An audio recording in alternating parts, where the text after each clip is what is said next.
안녕하세요. 로밍입니다. 자, 드디어 본격적인 첫 번째 유튜브 영상을 찍게 되었습니다.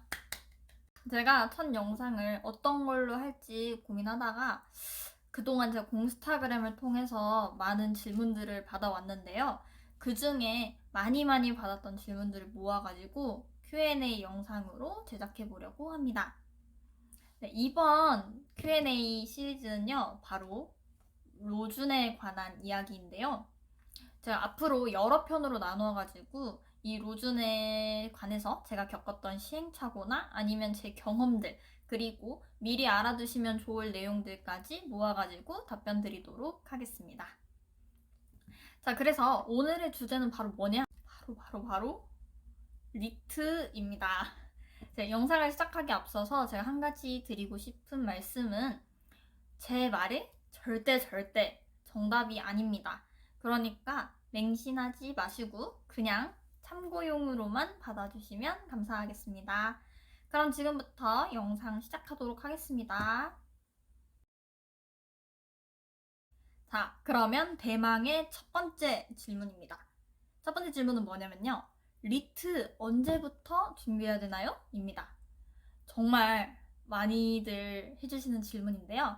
이거는 당연히 진리의 사바사이지만 저 같은 경우에는 로드를 좀 늦게 시작해가지고 4학년 1학기 때 시작을 하게 되었습니다.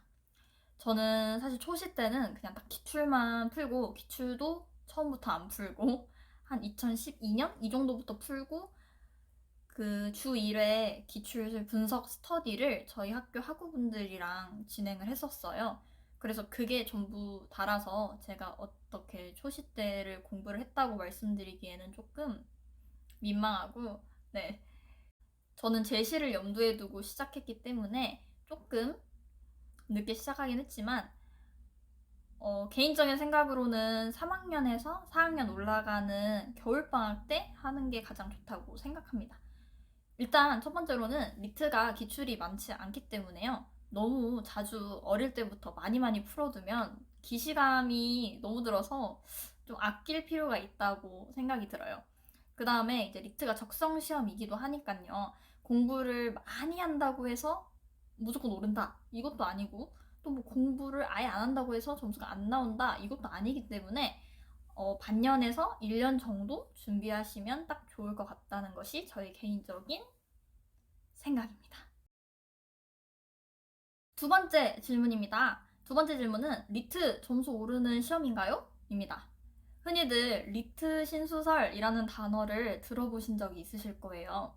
그래서 첫 진리트가 실제 리트랑 점수가 똑같다더라 이런 말을 많이 들으셨을 것 같은데 제 생각에는 반은 맞고 반은 틀리다 라고 말씀드리고 싶습니다.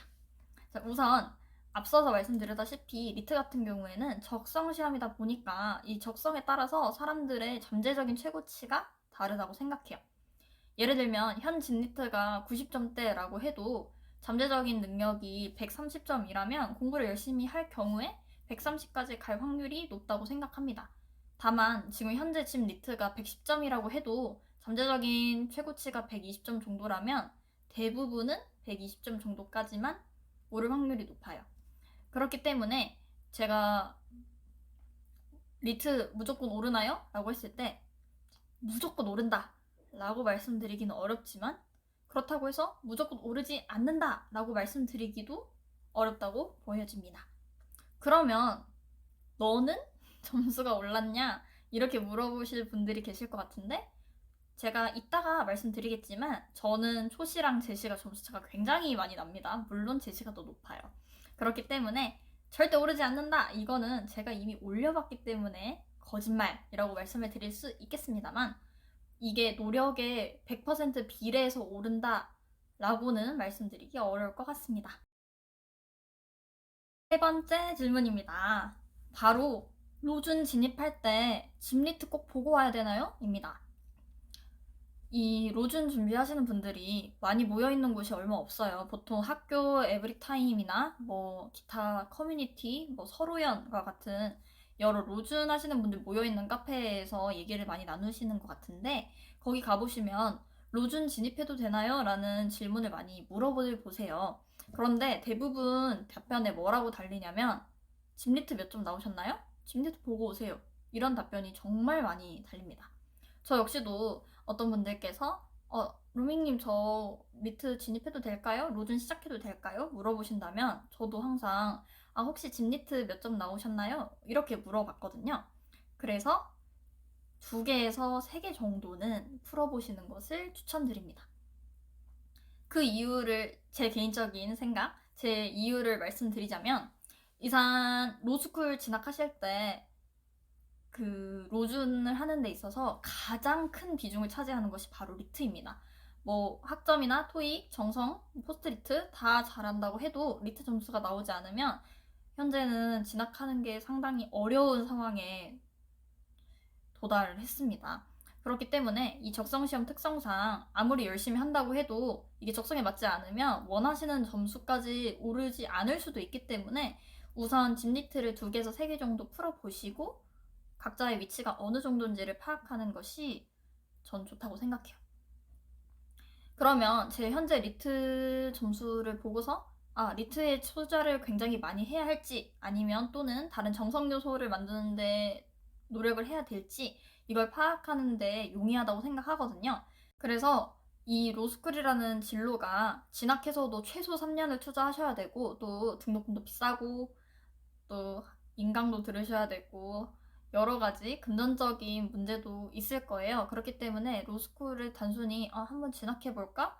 라는 마음으로 시도를 하시게 되면 너무 많은 기회비용이 들 수도 있다라는 게 제 생각입니다. 그렇기 때문에 그 시간을 조금이라도 아끼기 위해서 지금 현재 리트는 언어 30문제, 추리 40문제로 이루어져 있거든요. 그렇기 때문에 그 2019년 이후의 리트가 현 리트랑 똑같은 문제수로 되어 있어요. 그래서 2019년 이후의 문제들을 2개에서 3개 정도 푸셔서 평균치를 내어보시고 결정하시는 것을 추천드립니다. 다음은 저의 제시 스케줄입니다.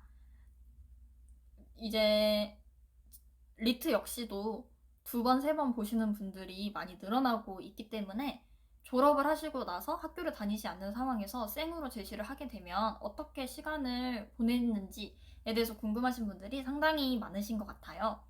그래서 저 같은 경우에는 제시를 12월에 시작을 해서 이제 리트 보는 7월까지 진행을 했는데 제 12월부터 7월까지의 스케줄을 말씀드리도록 하겠습니다.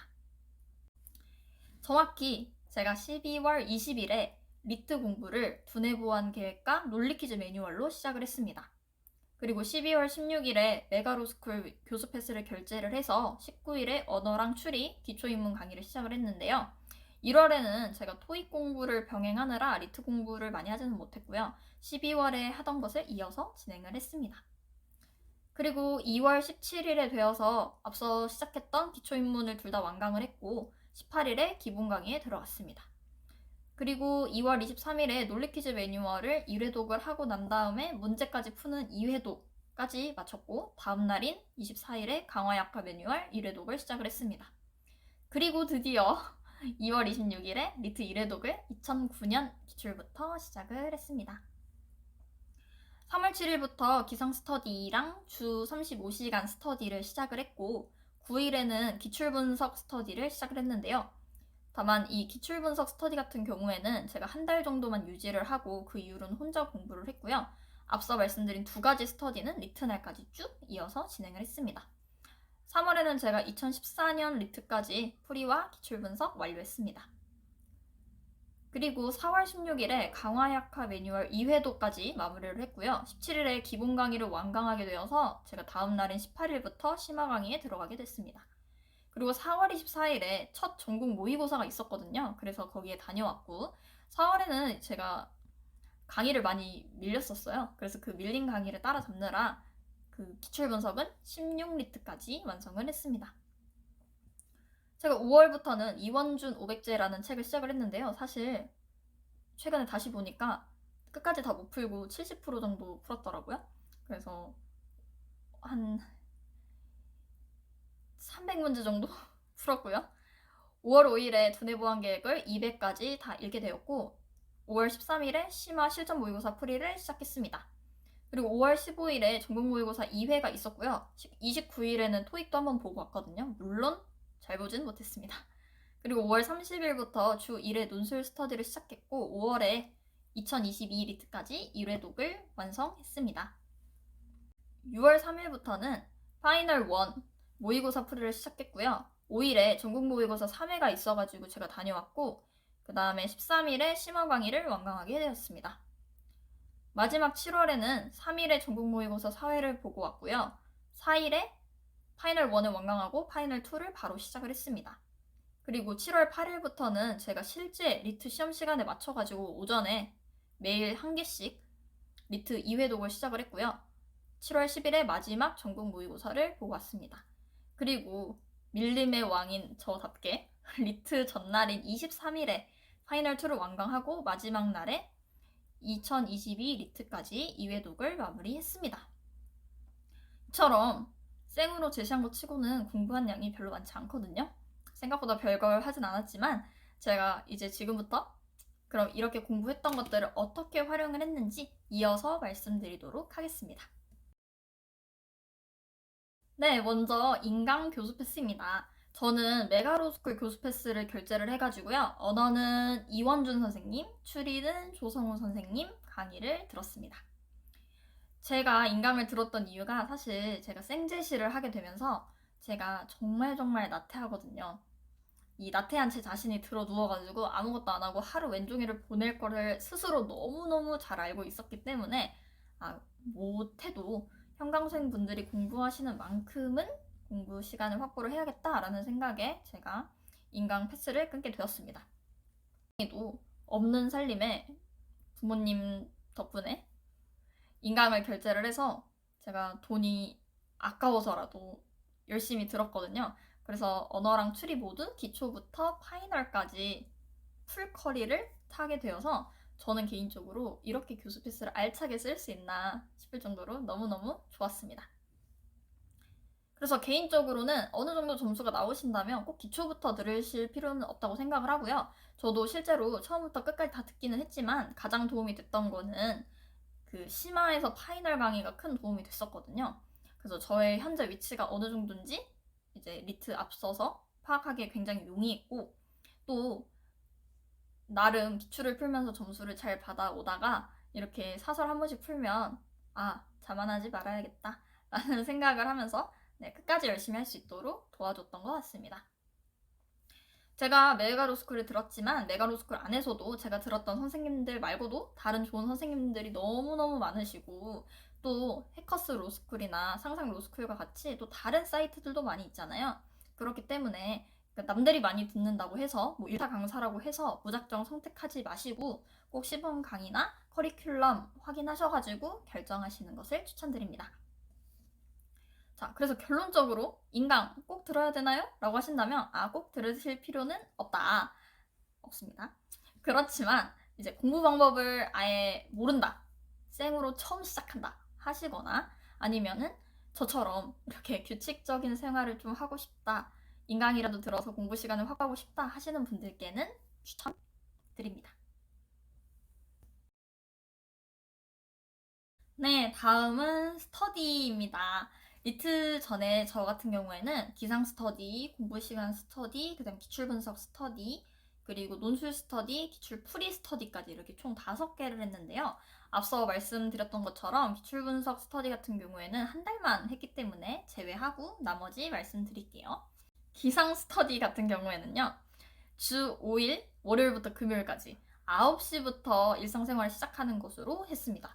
그래서 이 일상생활이라는 게 무슨 말이냐면 공부를 시작하든지 뭐 운동을 가든지 아니면 학원을 가시든지 어쨌든 간에 침대에서 벗어나는 것을 목표로 했고요. 그 어플 중에 타임스탬프라는 어플이 있어요. 그래서 그 타임스탬프 어플로 인증을 하는 것으로 해서 지각 1분당 100원씩 내는 걸로 했습니다. 근데 두 번째는 공부 시간 스터디였는데요. 제가 공부 시간 너무너무 공부 안 해가지고 만들었고 주 35시간을 채우는 것을 목표로 했습니다. 대신에 일주일에 5일 이상은 무조건 공부하는 것으로 해서 열품타로 측정을 했거든요. 왜 그랬냐면 이제 5일 이상 공부를 안 하게 되면 막 이틀 동안 열 몇 시간씩 해서 막 채우고, 이거는 매일매일 꾸준히 공부를 하려는 제 스터디 목표와 상충되는 것이었기 때문에 무조건 5일은 채우는 걸로. 대신 5일 동안 35시간 다 채운다면 뭐 쉬기도 하고 그랬습니다. 이것도 벌금이 있었는데요. 제 기억에는 아무도 내신 분이 없어가지고 벌금이 얼마였는지 기억이 나지 않네요. 그래서 어쨌든 일주일에 35시간은 무조건 채웠던 것 같습니다. 논술 스터디 같은 경우에는 제가 5월 말부터 주 1회씩 했었는데요. 어떻게 했었냐면 모여가지고 그 원래 시험 시간대로 시간 재고 원고지에다 쓰는 것으로 한 다음에 끝나고 나서 같이 한 20분, 30분 정도 각자 어떻게 답변 썼는지 이런 이야기를 나눴었는데, 최신 기출부터 진행을 했었고, 막판에는 사설에서 나눠주는 논술 시험지 있잖아요. 그런 거 활용해서 풀었던 것 같습니다. 개인적으로는 저는 이제 답이 정형화됐다고 생각을 했는데, 다양한 생각을 가지신 분들이랑 모여서 하다 보니까 이렇게도 답변을 쓸 수 있겠구나 하는 여러 가지 생각의 폭이 넓어졌다고 해야 될까요? 그래서 저는 논술 스터디도 좋았습니다. 그리고 마지막으로 했던 기출 스터디 같은 경우에는 뭐였냐면, 제가 7월 8일부터 아까 기출 2회독을 시간 맞춰서 했다고 말씀드렸잖아요. 그 시간에 구름이 켜고 리트 시간 맞춰가지고 점심시간까지 언어랑 추리 한 회씩 푸는 걸로 하는 스터디였어요. 저는 개인적으로 이렇게 스터디들이 굉장히 큰 도움이 됐었거든요. 왜냐면 제가 진짜 나태하기 때문에 저에게 조금이라도 강제성이 있어야 되는데요. 생각보다 그렇게 크게 강제성이 과하지 않았고, 그 다음에 똑같은 목표를 가지고서 공부를 하는 분들이랑 했기 때문에 이렇게 으쌰으쌰 하면서 공부하는 것도 좋았고, 또 이 스터디라도 해서 제가 최소한의 공부를 하지 않았나 생각합니다. 특히 마지막에 했던 구름이 켜고 했던 기출풀이 스터디 저는 정말 좋았거든요. 아침에도 일찍 일어나고. 그래서 다시 만약 돌아간다면 3월부터 하지 않을까 생각합니다. 그래서 결론적으로 저는 좋은 스터디 분들을 많이 만나가지고 끝까지 열심히 할 수 있었던 것 같아요. 그래서 다른 분들이랑 공부하시는 것을 좋아하시는 분들이라면 스터디도 추천합니다. 네, 이번에는 진짜 많이 질문해 주시는데요. 바로 하루에 순공시간 얼마인가요? 입니다. 제가 공스타를 하고 있는데, 제 공스타를 꾸준히 봐오신 분들은 아시겠지만 제가 진짜 공부를 안 합니다. 지금도 공스타를 매일 올리고 있는데 민법 공부도 진짜 안 하고 있어요. 그래서 솔직히 누군가는 제 그 공부 시간을 보시면서 야, 쟤처럼 공부 안 하는 애도 없을 것이다, 이렇게 많이 생각하셨을 거예요. 제가 믿어 의심치 않습니다. 실제로도 저를 가장 가까운 곳에서 지켜보고 있는 분은 내가 살면서 본 수험생 중에 공부 진짜 안 한다, 네, 이런 말 하시기도 하셨거든요. 그래서 말씀드렸던 것처럼 네, 제가 주 35시간 채우는 스터디, 겨우 그 35시간만 채우는 시간을 보냈다고 생각하시면 됩니다. 제가 그래서 열품타를 다시 돌려봤거든요. 통계 시간을 볼 수가 있더라고요. 보니까 2022년 1월에 하루 평균 3시간 59분 55초, 2월에 3시간 48분 57초, 3월에 4시간 58분 43초, 4월에 4시간 57분 8초, 5월에 5시간 4분 11초, 6월에 5시간 10분 7초, 그 다음에 7월에 5시간 55분 17초로 생각보다 많은 공부를 하지 않았습니다. 또 생제시이고 제가 또 플랜 B가 없이 이 리트만 준비했기 때문에 저렇게까지 공부를 안 할 수가 있나 생각하실 수 있는데, 정말로 이렇게 공부를 했고요.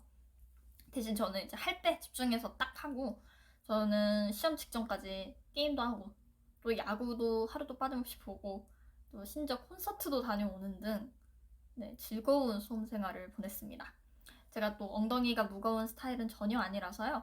저는 스스로 이 5시간 공부도 진짜 대단하다, 아, 로밍 대단해, 이렇게 생각을 했었거든요. 그래서 이제 공부 시간이 얼마나 기냐, 몇 시간 공부했냐, 10시간 채웠냐 안 채웠냐 이런 것보다는 어떻게 그 시간을 잘 활용했는지, 효율적으로 사용했는지가 더 중요하다고 생각해서 양이 중요하다고 생각하지는 않았습니다. 그렇기 때문에 순공 시간이 너무 적다고 걱정하지는 않으셔도 될 것 같아요. 그 시간을 어떻게 풀 집중으로 잘 채우시는지가 더 중요하다고 생각합니다. 제가 또 교수 패스를 들었다고 말씀을 드리니까 인강이랑 자습의 비율을 몇 대 몇 정도로 했냐고 물어보시는 분들이 많으시더라고요. 근데 제가 따로 낮고 인강 몇, 자습 몇으로 해야지? 이렇게 생각하고 공부해본 적이 없어가지고 질문을 주셔서 생각을 해봤는데 지금 생각해보니까 제가 인강을 진도 나가는 부분이 있으면 그 부분을 먼저 예습을 했고요. 뭐 문제 풀어야 될 거 있으면 문제 풀고 이런 식으로 하고 강의 듣고 그 다음에 틀린 거 다시 보고 그 다음에 기타 제가 풀던 문제집이나 아니면 뭐 기출분석 이런 것들을 했던 걸 생각을 해보니까 한 거의 5대5 정도 아니었나 생각합니다. 제가 그래서 인강을 들으면서 듣자마자 전부 이해가 되신다면 따로 자습 시간이 필요하지는 않겠지만요. 대부분 그렇지 않으니까 이제 자습 시간을 많이 확보하실 필요가 있는 분들이라면 인강 진도를 막 후다닥 나가는 게 중요한 게 아니고 인강 듣고 이걸 완전히 내 걸로 만드는 시간을 가지실 필요가 있다고 생각합니다. 그래서 집니트 점수가 아직 낮거나 아니면 아직 시작을 해보지 않으신 분들 같은 경우에는 인강 들으시고 자습 시간을 꼭 확보하시는 것을 추천드립니다. 자, 이렇게 제가 어떤 강의 들었는지 여러 가지 얘기를 드렸는데요. 그럼 본격적으로 제가 언어 이해랑 추리 논증 어떻게 공부했는지 구체적으로 말씀을 드리기 전에 다들 이걸 궁금하실 것 같은데 제 점수의 변화에 대해서 말씀드리도록 하겠습니다. 제가 평소 기록을 되게 잘 해놓는 편이라서 제가 2021년도 초시 때 집니트 점수랑 2022년도 제시 때 집니트 점수를 적어놓은 게 있어서 이거랑 그다음에 제가 2022년도에 봤던 전국 모의고사 5개 점수 그 다음에 정말 궁금해하실 제 초시 실리트 그리고 제시 실리트 점수까지 모조리 공개하도록 하겠습니다. 자, 먼저 2021년 초시 때 집니트 점수입니다. 제가 이렇게 표로 만들어 왔는데 만들어 온 건 아니고요. 적어 놨었던 건데 이때는 제가 초시 때라 뭐 적어 놓은 게 대충 적어 놔서 언어 같은 경우에는 이렇게 나눠 놓은 거는 현 리트랑 똑같은 30문제, 40문제고요. 위에는 이제 35, 35 문제일 때인데 35, 35일 때는 평균이 106.9점 정도. 그 다음에 2019년에서 21년도는 118.4점 정도였네요. 그리고 그 다음 표는 이제 최근 5개년만 한 번 더 풀었었거든요. 그래서 옆에 변화까지 적어놨는데 평균이 123.3, 129.4 정도였습니다. 필요하신 분들은 캡처해서 보셔도 될 것 같아요. 그리고 이제 제시 때 집니트 점수입니다. 이때는 날짜와 개수, 표준 점수 100분위까지 모조리 적어놨었고요. 개수도 다 평균 몇 개인지까지 다 적어놨었는데 이제 바뀌기 전에 리트 같은 경우에는 제가 평균이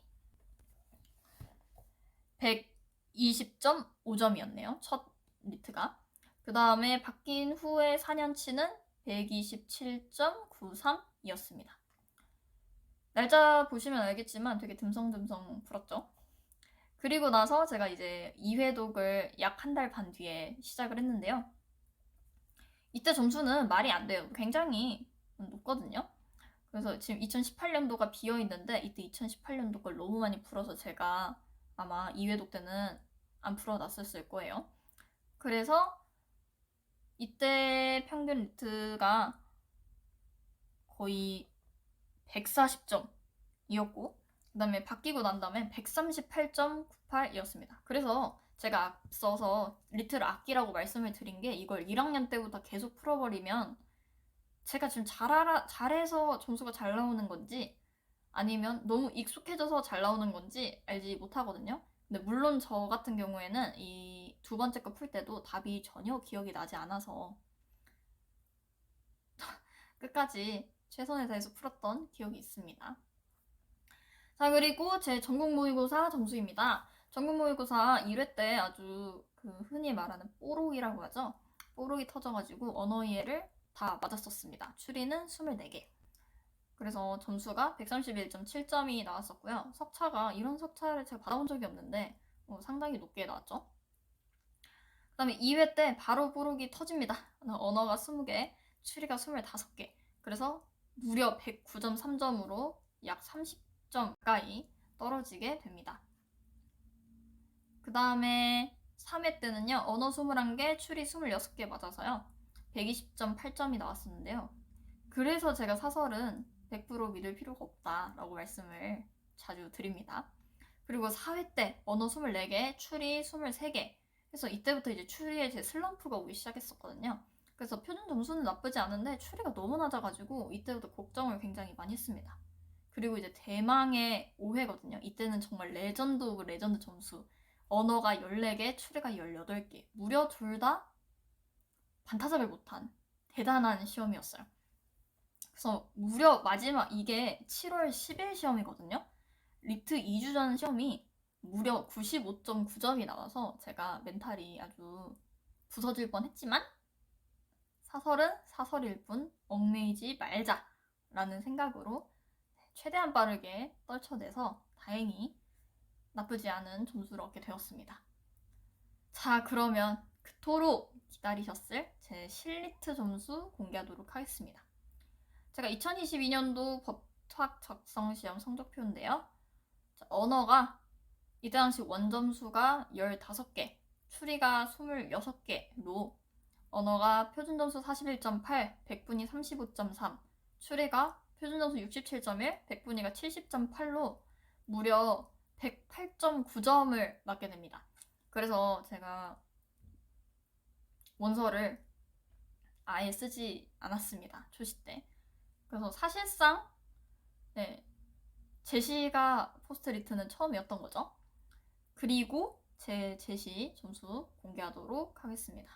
두두두두. 네, 2023년 법학 적성 시험 성적표.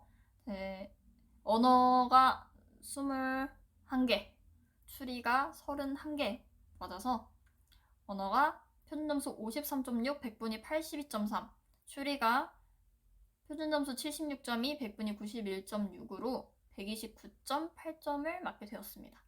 사실 언어를 좀 더 잘 볼 줄 알았는데 생각보다 점수가 나오지 않아서 살짝 마상 당할 뻔했지만 그래도 많이 올렸다는 것에 의의를 두고 100분위가 무려 30%대에서 80%대까지 올랐죠. 그래서 점수가 오르지 않는다라는 것은 거짓말이라는 것을 다시 한번 말씀드리도록 하겠습니다. 자, 그러면 본격적으로 언어에 어떻게 공부했는지 말씀드리도록 하겠습니다. 제가 학창시절부터 국영수 중에 국어를 가장 잘했고 좋아했었거든요. 그래서 제가 또 20살 때부터 국어 과외를 계속해서 해왔습니다. 그래서 언어에 대한 두려움이 사실 없었거든요.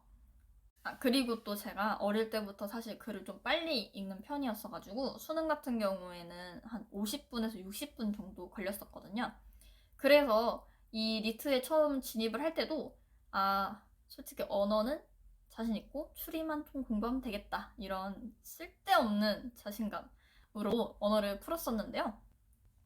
대부분 언어 10지문 전부 풀었었어요. 시간 다 써서 풀었었는데 제가 앞에 집리트 보여드린 것처럼 그렇게 정답률이 높지는 않았습니다. 다 풀었지만. 그리고 심지어 초시 때 제가 아까 15개 맞았다고 말씀드렸는데 그 이유가 제가 태어나서 처음으로 국어 과목에서 시간이 부족함을 느껴가지고 무려 3지문을 날렸습니다. 그러니까 9개를 날린 거죠. 근데 찍은 게 다 틀렸어요. 그러니까 제가 21개 풀어서 15개 맞았으니까 공부를 안 한 게 티가 나게 된 거죠. 그래서 언어위에 만만하게 보면 안 되겠다, 자신감을 버려야지 하는 생각으로 제가 이원준 선생님 커리큘럼을 기초부터 파이널까지 풀커리를 타게 되었습니다. 또 제가 두뇌보안계획도 읽었다고 말씀드렸는데 두뇌보안계획 읽으면서 최대한 텍스트를 자주 접하려고 노력했어요. 또 이제 제가 국어 과외를 해오면서 학생들한테 항상 하는 말이 있는데, 얘들아, 텍스트 그 자체로 받아들여야지, 너 생각 넣지 마, 이 말을 정말 많이 했었거든요. 근데 제가 그렇게 언어를 풀어오고 있었더라고요. 그래서 다들 수능도 보시고 리트 풀어보시면 알겠지만 진짜 죽어도 뭔 말인지 안 되는 지문들이 있거든요. 그렇다고 해서 우리가 그 문제를 다 틀리지는 않잖아요. 저 같은 경우에는 이제 경제를 잘 못하는데 리트 풀 때도 경제 지문 나오면 그냥 경제가 나왔군 하면서 뭐 같은 그림 찾기 하는 식으로 이렇게 풀었던 기억이 있습니다. 그래서 항상 근거를 지문에서만 찾지 제 개인적인 자의적 해석을 넣지 말아야겠다 라는 생각을 항상 마음에 새기고 문제를 풀었었고요. 또 기출 모고 풀 때 가장 중요한 거 항상 시간 재고 풀었고 못 푼 문제 쿨하게 틀린 걸로 체크하면서 다시 풀어보는 식으로 공부를 했습니다. 그리고 또 이제 연습이다 보니까 뭐 사실 틀려도 뭐 어쩔 거야 하는 생각으로 풀었던 것 같아요.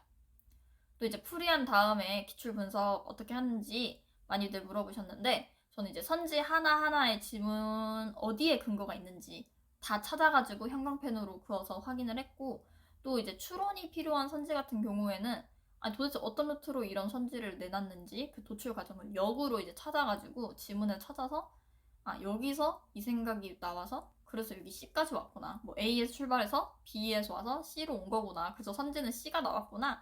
이렇게 그 도출되는 순서를 꼼꼼하게 파악하는 것을 우선시했던 것 같습니다. 특히 제가 사실 잘난 척 하는 거 너무 좋아하거든요.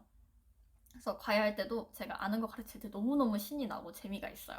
그것처럼 이제 제가 과외생한테 설명한다고 생각을 하고 누가 나한테 이거 물어보면 기깔나게 설명해줘야 되는데 또 모르면 설명 못해주는 게 좀 창피하니까 어떻게 하면 쉽게 설명하지? 이런 고민을 하면서 이제 선지를 분석하려고 노력을 했고요. 특히 이제 과외하다 보면 이런 거 애들이 어려워하겠다 생각하고 체크를 해뒀는데 되게 뜬금없는 거를 물어볼 때가 있어요. 애들이 선생님 이거 뭔지 모르겠는데요? 하는데 너무 쉬운 거 물어보고 이럴 때가 있단 말이죠. 그렇기 때문에 제가 쉽다고 생각하는 문제도 쉬우니까 넘어가야지 하지 않고 하나하나 꼼꼼하게 30문제 다 보는 것을 목표로 정리를 했습니다. 또 실제로 이제 스터디를 하거나 아니면은 친구들이 야 이거 어떻게 푸는지 알아? 물어봤을 때 제가 설명을 또 잘 해버리면 너무너무 스스로 뿌듯하더라고요. 너무너무 재미가 있고. 그래서 이런 방법을 추리논 중에도 똑같이 적용해서 누가 물어보면 멋지게 설명해줘야겠다라는 생각으로 분석을 꼼꼼하게 했던 것 같습니다. 그래서 제가 물론 전국 모의고사나 집니트에 비해서 생각보다 언어 이해를 잘 보지 못해가지고 좀 살짝 속이 상했지만 그래도 초시보다 100분위가 거의 50이 올랐기 때문에 저는 만족을 하고 있었습니다. 위안을 삼았습니다. 다음은 추리논증입니다. 제가 추리논증이 초시 때도 원점수가 26개였기 때문에 생각보다 잘 봤는데 약간 이런 생각을 했었는데요. 근데 이제 제시를 다짐한 이상 대부분 학교가 언더 추고를 선호하는 경향이 있어가지고 그래도 언어가 한번 뒤통수 맞았으니까 다음에 또 맞지 않으리라는 보장이 없다라는 생각으로 제가 추리를 더 잘 보려는 생각을 가지고 추리 역시 조성호 선생님의 풀커리를 타게 되었습니다. 제가 또 학창 시절에 국어의 기술이라는 문제집을 되게 좋아했었거든요. 그래서 이혜왕 선생님 좋아했었는데 그래서 제가 논리퀴즈 매뉴얼이랑 강화약화 매뉴얼도 풀기 시작했어요. 이거는 TMI이긴 한데 제가 전공이 철학하다 보니까 필수 과목에 논리학이라는 과목이 있거든요. 근데 제가 4년 내내 유일하게 C불을 맞았던 과목이 바로 논리학입니다. 그래서 이제 C불을 없애기 위해서 4학년 때 이게 1학년 수업인데 1학년 후배분들과 재수강을 했거든요. 그래서 4학년 2학기 때 논리학을 한번 하게 됐고 그 다음에 12월에 논리퀴즈 매뉴얼이랑 조성우 선생님 기초 강의 들었는데 똑같은 내용이 또 나오더라고요. 그래서 제가 이걸 병행을 하면서 사실상 3번이나 복습을 할 수 있게 돼서 저는 개인적으로 재수강을 하게 된 것도 운명이다 이렇게 생각을 했던 것 같아요. 그래서 2월까지 이제 기초 논리학 다 보고 3월부터는 문제풀이의 비중을 높였습니다. 제가 초시 때 추리가 생각보다 잘 나와서 되게 자신만만하게 제시를 들어왔는데요. 시간이 가면 갈수록 추리가 점수가 오르지도 않고 오히려 삐끗하는 경우가 너무 많고 또 특히 사설 문제 같은 경우에는 100분위가 진짜 말 같지도 않게 나와가지고 제가 너무너무 큰 충격을 받았었거든요. 그래도 사람이다 보니까 좀 불안한 감정이 있고, 아, 이게 실제 시험에서 추리 점수가 이렇게 나오면 어떡하지? 뭐 이런 생각 되게 많이 했는데요. 그래도 이제 제가 저를 믿지 않으면 아무도 저를 믿어주지 않기 때문에 뭐 100분이 낮게 나와도 뭐 어쩌라고, 어떡하라고, 다음에 잘 보면 되지, 이런 생각으로 그냥 최대한 빨리 이런 생각들을 떨쳐내려고 노력을 했습니다. 특히 개인적으로 그 조성호 선생님 마지막 파이널 문제들이 진짜 시간도 부족하고, 제가 살면서 추리 시작은 부족해본 적이 없는데 20문제 푸는데도 시간 너무너무 부족하고, 뭐 난 당연히 맞았다고 생각했는데 채점하면 다 틀려있고 막 이래가지고 제가 너무 사실 좀 스트레스를 받았었거든요, 풀 때는. 근데 오히려 이제 실전 리트 장에 가니까 어려워봤자 그 이상 어렵겠냐? 이런 생각으로 푸니까 오히려 긴장을 안 하고 딱 추리 때 집중을 해서 풀 수 있었던 것 같아요. 또 그 파이널 같은 게 100분위가 형광생 분들 기준이거든요. 그래서 시험이 좀 어렵게 나오거나 아니면은 정답률이 낮게 나오시는 분들 같은 경우에 OMR 카드를 안 낸다고 하더라고요. 뭐 형광생 분들이 예를 들어서 200명이어도 한 50여 명이 안 내기만 해도 150명만 가지고서 이 평균을 내니까 생각보다 평균이 되게 높게 나오거든요, 체감보다. 그래서 이걸 정확한 100분이라고 보기는 어려워요. 근데 신경이 되게 많이 쓰인단 말이죠. 그렇기 때문에 그냥 첫 번째는 이것보다 3개 더 높은 점수, 예를 들어 제가 16개를 받았다면 19개라고 생각하고 점수를 생각을 하거나, 오히려 아우 이렇게 점수가 낮게 나온 거 보니까 더 이상 내려갈 곳이 없다 라는 생각으로 마지막까지 오답을 열심히 정리를 했던 것 같습니다. 특히 이렇게 아까 과외생 가르쳤던 얘기처럼 꼼꼼하게 기출 분석을 하면서 이해가 될 때까지, 내가 남한테 잘 설명할 수 있을 때까지 설명을 하려면 제가 이해를 하고 이거를 100% 받아들여야 설명하기가 쉽거든요. 그래서 그렇게 될 때까지 하나하나 봤던 것이 저에게는 큰 도움이 되었던 것 같습니다. 네, 다음은 논리퀴즈 매뉴얼이랑 강화약학 매뉴얼 어떻게 회독했는지입니다. 제가 1회독 때는요, 그냥 순서대로 이론이 나오면 노트 정리하고 또 이제 문제가 나오면 푸는 방식으로 천천히 진도를 나갔는데요. 특히 그 앞에 이론이 나오면 바로 적용할 수 있는 문제들이 뒤에 붙어 있어요. 그래서 그거를 최대한 적용해서 푸는 것을 목표로 풀었습니다.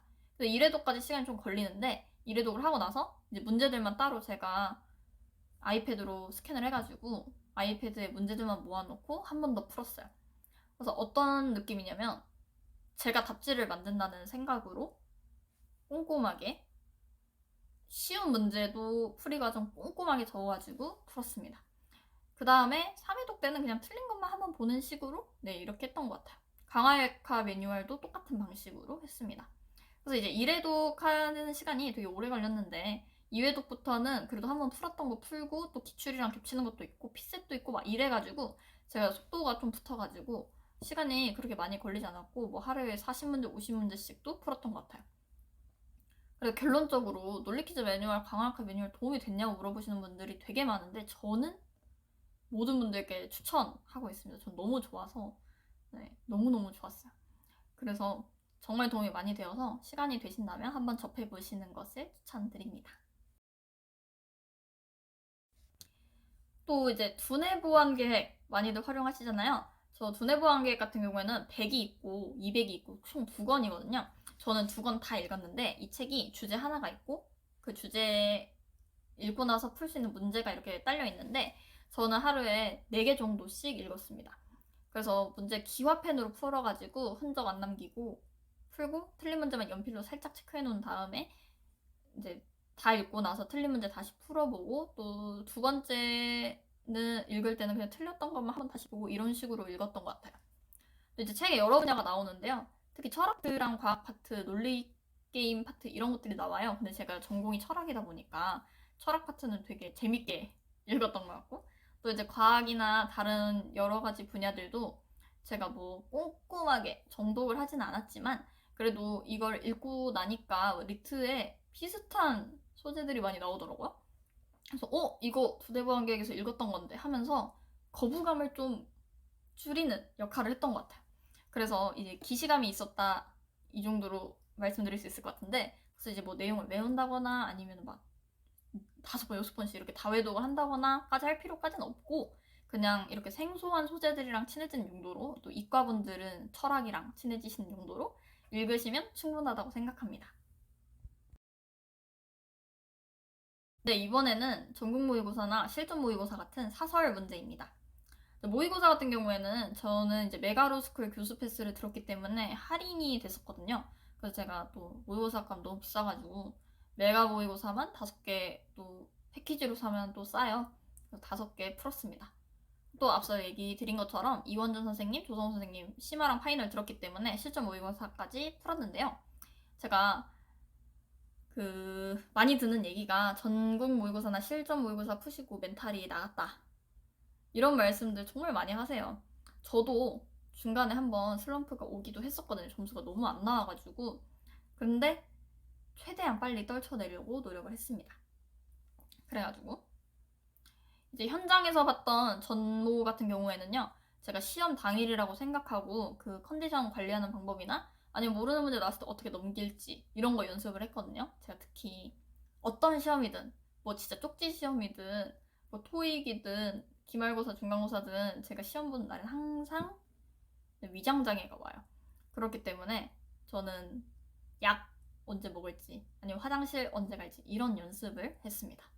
또 특히 앞서 말씀드린 것처럼 인강 실무는 생각보다 점수가 안 나와요. OMR을 안 내시기 때문에. 그렇기 때문에 여기에 절대 기죽지 마시고 이제 많이 틀리시더라도 내가 리트에서 틀릴 거 미리 틀렸구나 이런 생각으로 틀린 문제 꼼꼼히 보시는 용도로만 활용하시면 좋을 것 같습니다. 저 같은 경우에는 이제 백분위가 높든지 낮든지 간에 만약에 잘 보면 이야 대단한데? 너무 잘 봤는데? 약간 저를 칭찬하는 용도로 사용을 했고요. 너무 또 못 보면 오케이 공부를 안 해서 그래. 다음에 잘 보면 돼. 약간 이런 생각을 하면서 제가 최대한 연연하지 않으려고 노력을 했습니다. 그래서 전모 같은 경우에는 시험 당일에 어떻게 컨디션 관리할지 1번부터 풀지 아니면은 뭐 어려운 문제 버리고 쉬운 문제부터 풀지 이런 것도 연습을 한번 해보시고 뭐 간식 뭐 먹을지 또 특히 긴장하시는 분들 청심환 혹은 커피 마셔보시고 몸이 안 좋다 하시면 당일에 드시면 안 되니까요. 그런 거 연습하시는 용도로 활용하시고요. 실전 모의고사 같은 경우에는 멘탈 강화용으로 약간 르세라핌 재질로 안티 프라잘 약간 이런 느낌으로다가 멘탈 강화용으로 활용하시는 것을 추천드립니다. 마지막으로 논술입니다. 논술은 사실 인강 들으시는 분들도 계시고 학원 다니시는 분들도 계시고 하던데요. 저 같은 경우에는 둘 다 활용해 본 적이 없어가지고 이것에 대해서는 제가 따로 드릴 말씀은 없고 제가 어떻게 준비했는지만 말씀드릴게요. 저 같은 경우에는 전공이 철학과다 보니까 철학과 나오신 분들 아시겠지만 시험 문제가 다 논술이에요. 일례로 이런 문제들이 있었습니다. 뭐 아리스토텔레스에 대해서 논하시오. 뭐 이런 문제들이 많이 나오거든요. 그렇기 때문에 제가 논술 준비는 크게 하지 않았던 것 같아요. 그래서 말씀드렸던 것처럼 5월 말에 시작했던 그 논술 스터디 가지고만 논술 준비를 했는데요. 제가 초시 때는 심지어 전날에 근 3개년 뭐 모범 답안 이런 것만 읽어보고 갔었고 이제 제시 때는 이제 논술 스터디만 했었는데 논술 같은 경우에 제가 원고지 쓰는 방법이랑 그 다음에 시간 내에 글자 수 맞춰가지고 쓰는 거 그리고 넣어야 되는 정보 다 넣는 거 이런 걸 연습을 하셔야 되는데 만약에 논술형이 낯서시거나 원고지 써보신 적 없으신 분들은 꼭 시간 재고서 연습을 하시는 걸 추천드리고요. 제 생각에는 뭐 1달이나 2달 정도만 전에 준비하시면 될 것 같습니다. 네, 이렇게 제가 첫 번째 주제였던 리트에 대해서 길게 말을 해보았는데요. 너무너무 긴 영상임에도 불구하고 여기까지 와주신 분들은 너무너무 감사합니다. 그래서 로준을 하고 계시거나 아니면 로준을 생각하고 계신 분들께 제 영상이 아주 조금이라도 도움이 되셨으면 좋겠고요. 오늘 이렇게 업로드하는 리트 영상에 이어서 제가 앞으로 뭐 학점, 토익, 정성, 포스트리트, 기타 등등 멘탈 관리하는 법까지 차근차근 올려볼 예정이니까요. 많이 기대해 주시고 기다려 주시면 감사하겠습니다. 제가 원래 계획은 더 일찍 올리는 거였는데요. 또 밀림의 왕답게 민법 선행을 밀리는 바람에 제가 생각보다 영상 업로드가 늦어지고 있습니다. 그 점에 대해서 굉장히 죄송하고요. 그럼 저는 밀림 민법 선행을 하러 빨리 가보도록 하겠습니다. 다음 영상에서 또 만나요. 안녕!